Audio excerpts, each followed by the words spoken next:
queridos professores, a paz do Senhor.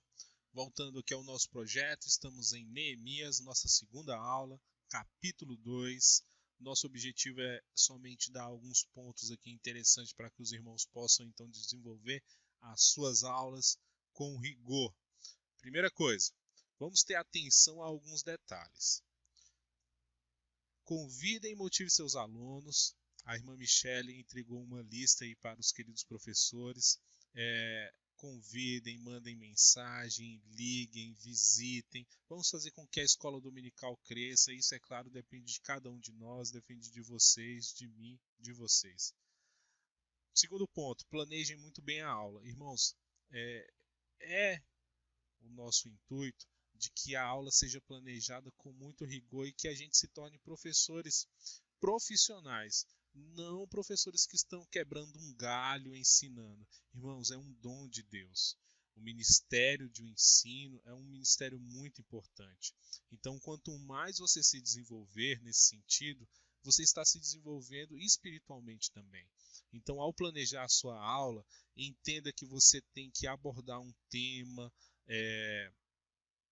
de uma forma que você possa introduzi-lo, desenvolvê-lo e concluí-lo. E para isso é muito importante que você evite que a classe desvie o foco do que você planejou para a aula.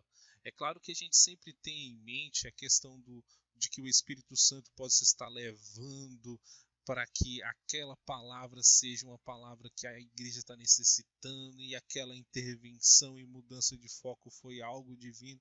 Mas, irmão, preste bem atenção. A palavra de Deus, ela vai falar o coração de todo mundo, independente de qual parte seja ela que você está focando no momento. É muito importante que a gente mantenha a aula sob controle, porque isso é exatamente o desenvolvimento do dom que Deus te deu.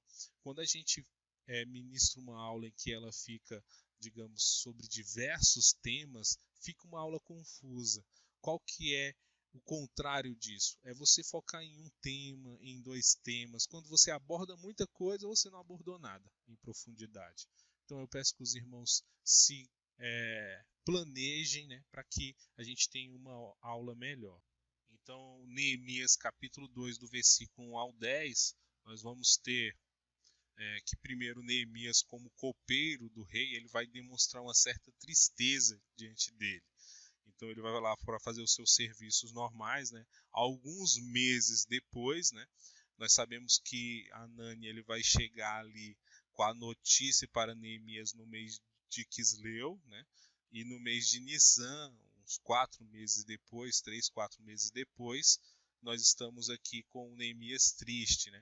Então Neemias ele vai orar, vai jejuar, e é interessante que só 3, 4 meses depois é que o rei vai perceber que Neemias ele está ali de certa forma triste, né? Ou de certa forma angustiado. Então é interessante perceber que um homem de oração ele não vai simplesmente demonstrar que ele está jejuando, que ele está se dedicando a Deus, que muitas vezes a gente faz isso, né? A primeira oportunidade de falar, olha, eu estou jejuando já há 2 horas, né? Então a gente é muito boca aberta nesse sentido, né? Então percebe que Neemias ele ficou bem na dele, e só muito tempo depois é que o rei vai perceber, né? Então o rei percebe essa aparência de tristeza de Neemias. Neemias ele fica surpreso, né, por se destacar e chamar essa atenção, e se amedrontou, porque era perigoso mostrar tristeza diante do rei, que poderia executar qualquer pessoa que o desagradasse. Na verdade, qualquer pessoa que estivesse trajando vestes de luto, por exemplo, poderia ser banida do palácio, né?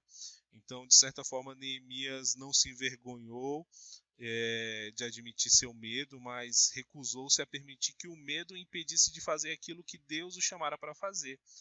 Ele reconheceu a posição do rei e declarou claramente as razões de sua tristeza, né?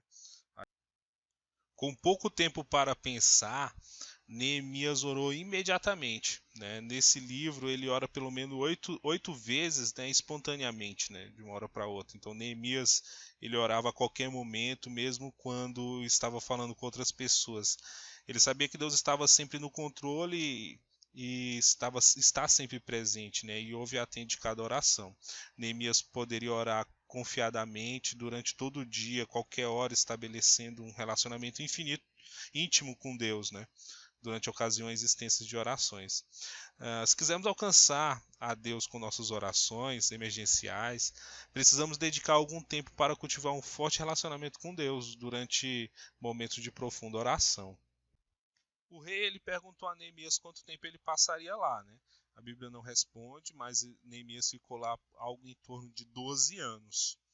Né? Então, logo que chegou lá, Neemias ele recebeu muita oposição, né? Sabe-se que ele chegou a pedir ao rei exatamente que formalizasse isso por carta, exatamente sabendo dessa oposição que ele teria. Isso mostra, é claro, uma grande habilidade de Neemias, mas sempre Neemias reconhecia que Deus era quem mantinha a misericórdia sobre a vida dele e fazia com que os planos fossem realizados segundo a vontade de Deus, né? Então, quando Neemias chegou a ajudar, ele encontrou essa oposição. A oposição aqui é mencionada logo direto por Sanbalat e Tobias, né, que eles não se agradaram de Neemias ter chegado lá. Sanbalat era um governador da Samaria e Tobias provavelmente era governador da Transjordânia, né, durante o governo dos persas, porque essas autoridades estavam tão preocupadas com a chegada de Neemias. Poxa, há várias razões. Primeiro, quando Zorobabel retornou com seu grupo, sua recusa em aceitar a ajuda dos samaritanos havia causado más relações, né? Então, Zorobabel, quando vem pela primeira vez, ele não aceita as ajudas dos samaritanos, né? Então, já existia ali uma rixa. É claro que os samaritanos eles vão enviar uma carta ao rei, dizendo que Zorobabel vai, de certa forma, se insurgir. Aí o rei persa vai lá e manda parar a construção, né? De outra forma também, Neemias não era um exilado comum, né? Ele era conselheiro pessoal do rei, copeiro, né? Então, quando chegou em Jerusalém com a aprovação do rei para construir e fortificar a cidade, né? Um peso muito maior. E logo havia, de certa forma, um desgaste, uma oposição ali. Outro fato, né? Era que isso poderia, de certa forma, minar a autoridade dele sobre os samaritanos, e como era a terceira leva, observe que Zorobabel vai com a missão de construir o templo, Esdras vai com a segunda leva com a missão ali de uma reforma espiritual, e agora Neemias com a missão ali de reconstruir os muros da cidade e edificar a cidade novamente. Então, de certa forma, haviam muitos judeus chegando em um território que estava dominado ali até então pelos samaritanos, né, aqueles povos ali mais comuns naquela época ali para aquela região. Logo em seguida, nós temos do versículo 11 ao 20, a questão de Neemias estar inspecionando os muros e a cidade, isso de forma cautelosa, né, sigilosa.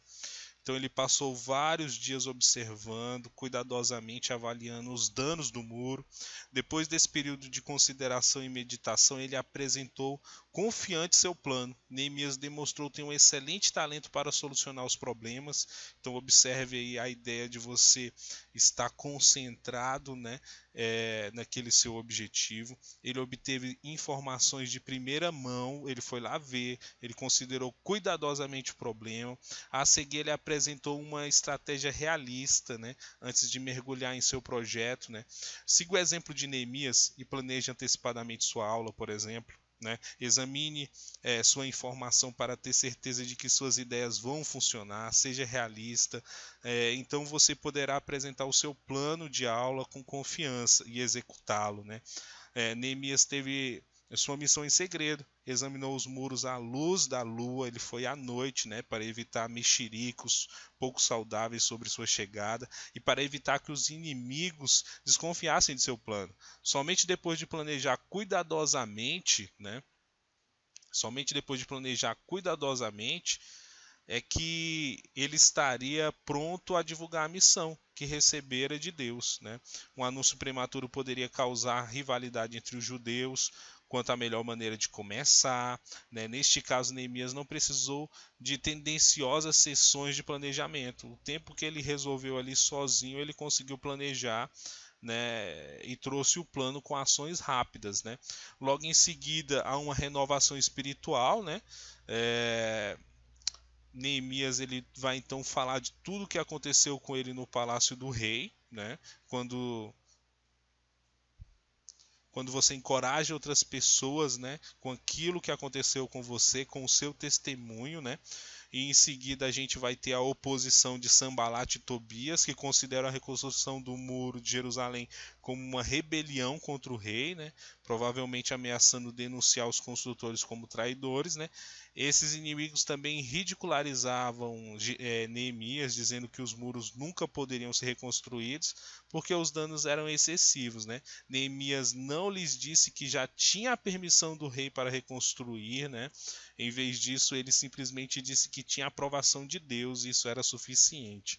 Então aí mostra então como Neemias se colocava sob a providência de Deus e se entregava sobre a providência de Deus. Né? Nesse caso, por exemplo, Neemias vai falar assim, né? O Deus dos céus é o que nos fará prosperar, e nós, seus servos, nos levantaremos e edificaremos, mas vós não tendes parte, nem justiça, nem memória em Jerusalém.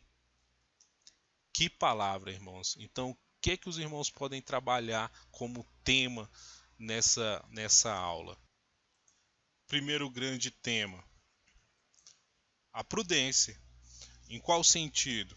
Trabalhar, por exemplo, o preparo que Neemias teve espiritualmente para pedir permissão ao rei, e quando ele recebe a permissão ao rei, é claro que Neemias ora, quando ele recebe a permissão ao rei, ele pede que o rei o formalize, porque Neemias, de certa forma, vai enfrentar oposição, e oposição ali que está no perfil de ser governador da Samaria naquela época, isso na pessoa de Sanbalat, na pessoa de Tobias e até de Gesem também. A prudência no sentido de quando Neemias chega na cidade, ele vai sorrateiramente colher todas as informações para que então ele possa decidir. Isso é prudência. E também no momento em que ele vai motivar o povo, o que ele faz? Ele mostra que Deus está com ele. Ele mostra como Deus tem operado na vida dele desde lá em Suzã, quando ele recebe a mensagem, faz as orações e o próprio rei o abençoa nesse trabalho. E então, ao receber a oposição, ele coloca Deus em primeiro lugar. Então, a prudência é um grande tema que os irmãos podem trabalhar. Outro, a liderança. Em qual sentido?